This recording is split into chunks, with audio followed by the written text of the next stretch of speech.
ይሄ እሳት ማያያዝ ኢንስፓየር ያደረገው ንግግር ነው። እንዴት ናቸው? እሳት አያይዛችሁ ታውቃላችሁ? ማለት መብራት ሄዶባችሁ የማያውቅ ሰዎችን አያካትትም። ግን መብራት ሲሄድ ክሰል ለማያያዝ ወይ ደግሞ ኖርማል በገጠር ኖርማል እሳት ለማያያዝ ምንድነው የምታደርጉት? መጀመሪያ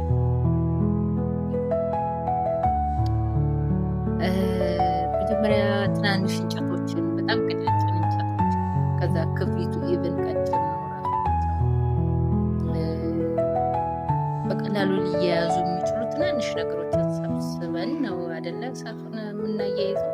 ትልቅ የሚባለውን ግንድ ለማያያዝ እንጀራችንን ለመጋገር ወጣችንን ለመስራት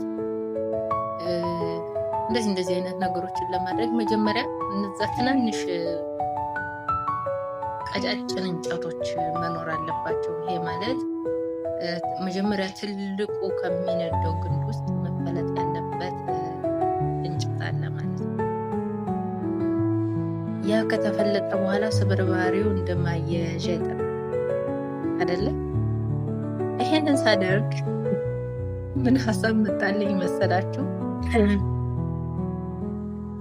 ልክ እሳት ሳያይዝ እንደዚህ ከካርቶን ቆራርጬ ሊሆን ይችላል። እሳት እንዳልኳቸው አሁን እንጨት እንደዚህ ፈልጭ ምናምን እሳት ሳያይዝ የማስበው ሀሳብ አለ። አንድ ጊዜ ብቻ አይደለም ማስበው፣ ባያያዝኩ ቁጥር ትዝ የሚለኝ ሀሳብ እና ይሄንን ደግሞ እኔ በሳይንስ ይሁን በሞቲቬት የሚያደርጉ ሰዎች አላውቅም፣ ብዙ ጊዜ ህልማችሁን ወደ ትናንሽ ስቴፖች የሚል እንትን አለ። ምን ላይ እንዳየው አላውቅምና ከዛ ሀሳብ ጋር ይገናኛል። አንድ ሰው ትልቅ የሚባለውን እንጀራ ለህይወቱ የሚሆነውን ምግቡን እንደዚህ አይነት ነገሮችን ትላልቅ የሚባሉ ስራዎችን ለመስራት የሚጀምረው ከትንሽ ነገር ነው። ምናልባትም እንደነገርኳቸው እነዛን ትናንሽ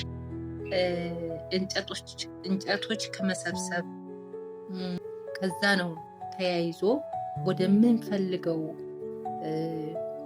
ምግብ ማብሰል ምን ሄደው ማለት ነው። ይሄንን ከህልሞቻችን ጋር ማገናኘት ፈለጉ።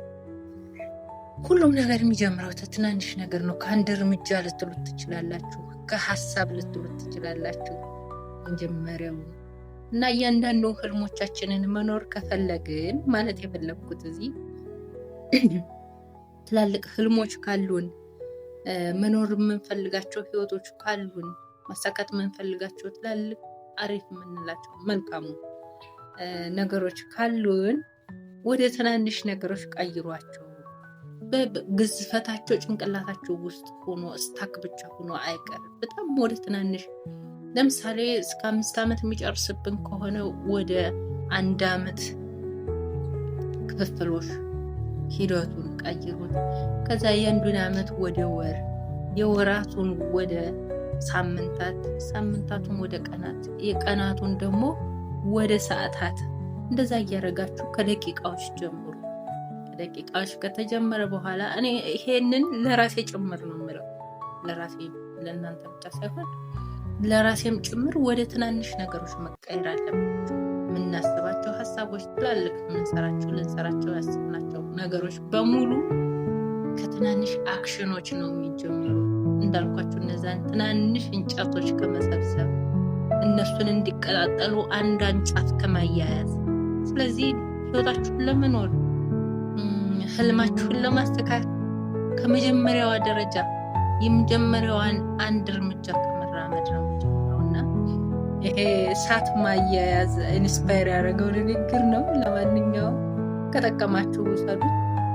እያንዳንዱ ህልም የሚጀምረው በጣም ከትንሽ እርምጃ ነው እና ትላልቅ ህልሞቻችሁን ወደ ትናንሽ የሚያያዙ ሀሳቦች ቀይሯቸው ለማለት ነው። አመሰግናለሁ።